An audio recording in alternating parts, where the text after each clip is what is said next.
We move to another paper. It's a great honor for me to invite Dr. Ashwin Dash, and he needs no introduction to the academic world. And since for our research scholars, I just want to say that he is a great art historian, and his contribution to the Mughal paintings is unparalleled, and his contribution to this area has been accepted through the world. So please, Dr. Dash. Respected Swamiji, my esteemed friends,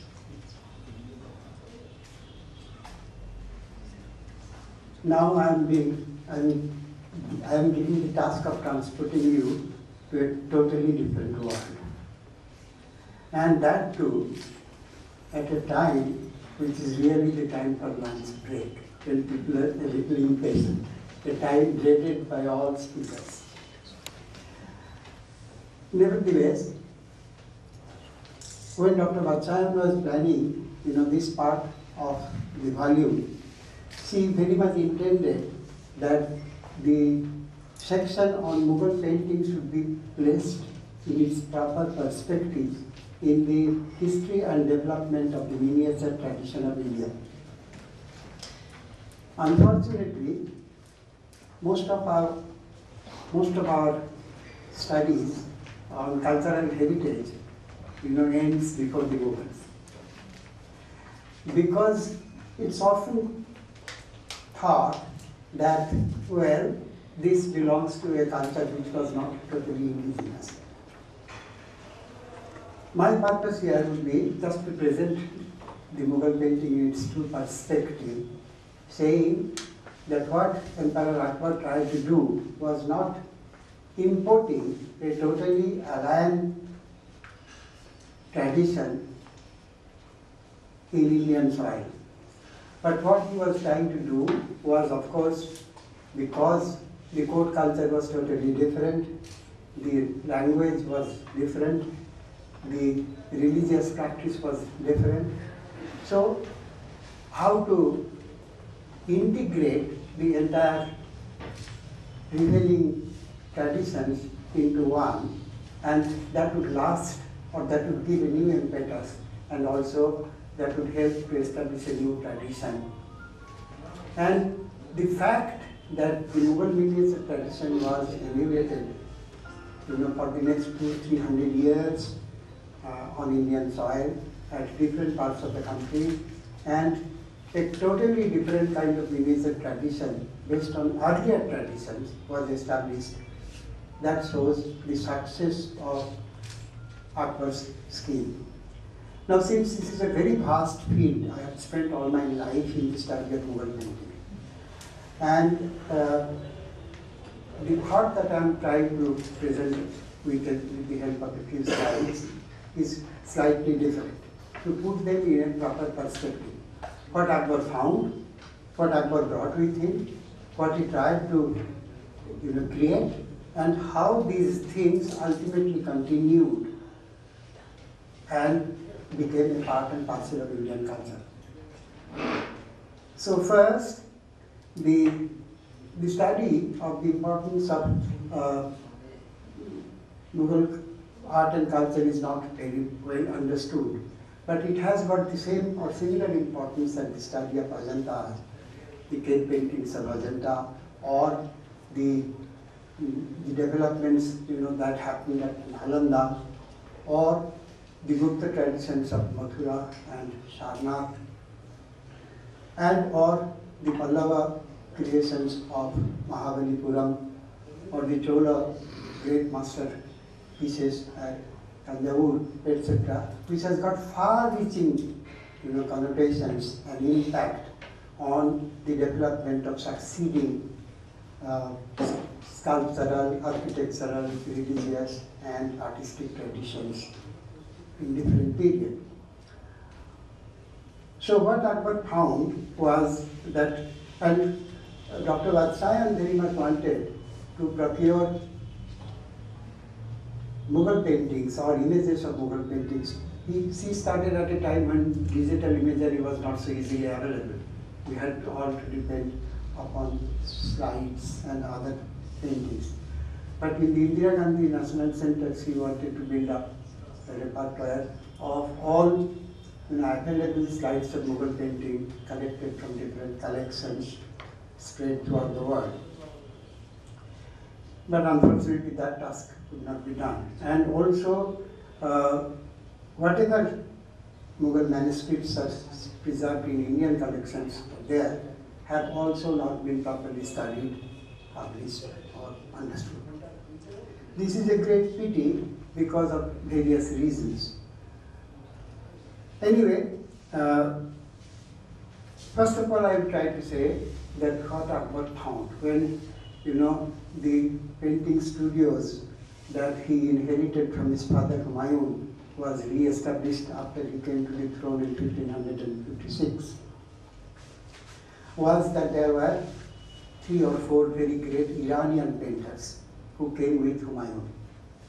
But we should not forget there were only 4 or 5, not 3 or 4, 4 or 5. And Akbar, within a very brief period, he was able to recruit more than 100 painters from different parts of the country.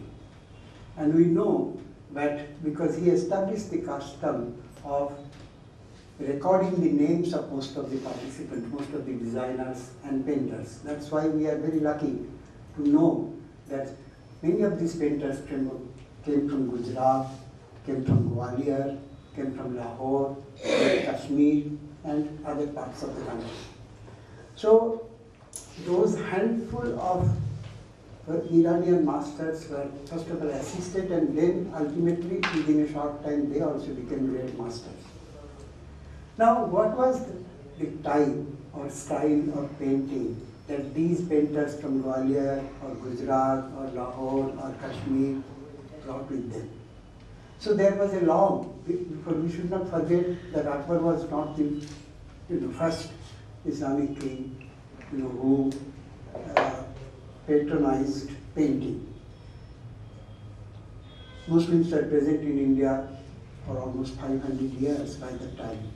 And there were also waves of foreign art, illustrated manuscripts and paintings coming from different parts of the Western world. My task has been made easier by Dr. Doshi, who mentioned about the Mamluk impact or presence of Mamluk elements in Jain paintings, because Gujarat was that part of the country which was most active in maritime trade with the Arabic and world and East Africa and other parts. So the Mamluks of Egypt and Western Asia, and obviously those Gujarati painters who created the Shahi figures or those traceries of designs and arabesques in the margins of the Devasana Palo manuscripts were quite familiar with those paintings. Unfortunately, we have not found any existing original Persian manuscripts of the Indu or Muzaffarid or Mamluk period, or for that matter not even from the Timurid world of Herat and Samarkand. But we know. And how we know? Because by the time of the end of the 15th and the beginning of the 16th century, we are fortunate in having suddenly a group of manuscripts which are firmly dated, and their provenance are also noted from some of these provincial sultanate centers like Mandu, like Jaunpur, like Gaur, and though not mentioned, but I am 100% sure that some of these also came from Gujarat. So, on the one hand, that is the kind of Persian, works coming before Akbar came to the throne. The other things, Dr. Doshi has given very detailed description of the Jain material, but there were other non-Jain materials also, and there was a very rich tradition of wall painting that was practiced in India, right from the time of Ajanta, even before that, because what we find in Ajanta are already highly developed creations. But apart from that, there are also, she has mentioned about Vasanta Vilas and other secular subject matters, but there are also texts of the Bhagavad Puran. She has mentioned about Chaura Panchashika, but there are also texts of the Gaura Chandana. So that means that not only secular and religious and sultanate materials are also there, there was also always a great body of materials of popular and folk art traditions that were available in India. And the wall painting tradition was far more extensive than what we have found, only bits and pieces, only traces of some of them. So I have chosen just 3 or 4 examples from that period to show that what kind of paintings and the quality of their work, as well as the subject matters. Because it's often felt that some of the traditions, which were very pronounced in the Mughal period and that continued later, were introduced by the Mughals.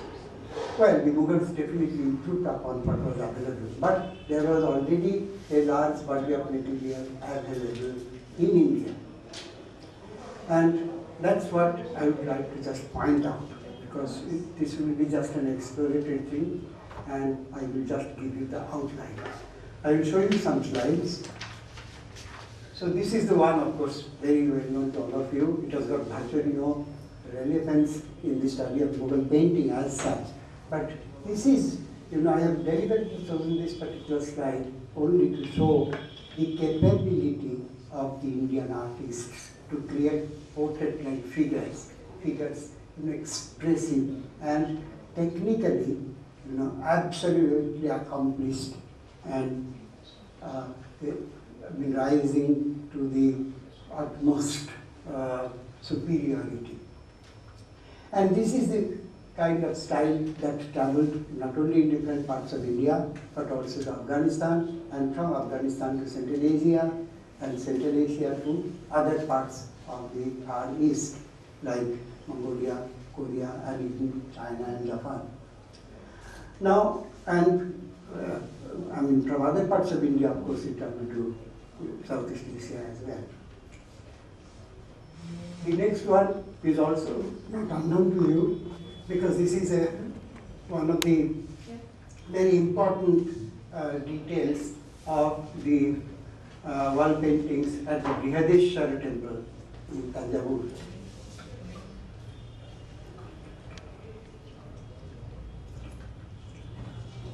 I have chosen this particular slide because it shows the portrait of Rajaraja the Great, along with his preceptor, his guru. And what a competent piece of work that was happening. So this is precisely dated around 1010 or 12 AD. The next one is also, well known to all of you. Some of the productions that I have just mentioned, Nalanda. That Nalanda was not only a melting pot, but it was the origin of all the Buddhist traditions, humanity, to Nepal, to Tibet, to Ladakh, to Kashmir, to Central Asia, to Burma, and to Southeast Asia and other parts. So Nalanda was a very key center. And what Fatehpur Sikri, Agra and Lahore played at a much later date was already there. This, of course, Dr. Doshi has shown an example from the same manuscript. And here, the figure that is important here is the one in the right, the figure of the foreigner, who is actually derived from a painting of the Mamluk style painting from Shiraz or from some other center. Now, this is a very sort of interesting manuscript. He has shown two visuals.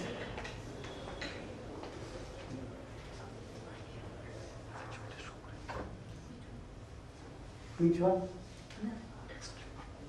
This one? This one is a detail from the wall paintings that has been recently sort of cleaned and published from the inner sanctum of the Brihadeshwara temple at Tanjavur. which was built by Raja Raja the First. And I mean, it's some of the striking, wall paintings. They open up our eyes that what happened to the Ajanta tradition in the south. Now, this particular one is a very enigmatic piece, and Dr. Doshi has also pointed out it's what is known as the Jainis Shahnama. It's a Shahnama manuscript painted entirely in a Jain style, but with elements, very strong elements of the Mamluk style, in all the details of the hills, the plants, and color scheme and everything there. Now, she has mentioned, but we will show because it is not a Jain subject, because the Chaura Panchashika. Now, this is another secular subject which was tackled, but as you can see from the style, it's a very developed style. So, the painters of these paintings and the forebearers of the tradition that was already existing were recruited by Akbar. Now, this is one particular manuscript which I wanted to show you. This is from a page of the Khamsa of Amir Khusru the Hirafi. Now, this is entirely painted in the Mamluk tradition, but there are strong Indian elements in it, and I personally think that this was a creation of the artists, in Gujarat. The reason is that there were very sort of rich traders who had active business relationship with the Mamluk world of both Persia as well as Egypt. And there were exchange of artifacts and goods, trade goods of course, from India to Persia and also from Persia to India. This particular page in Pierre Galileo Park, Washington. Now this is all a page from a very well-known manuscript of the Nilmatnama, a book of cookery, which was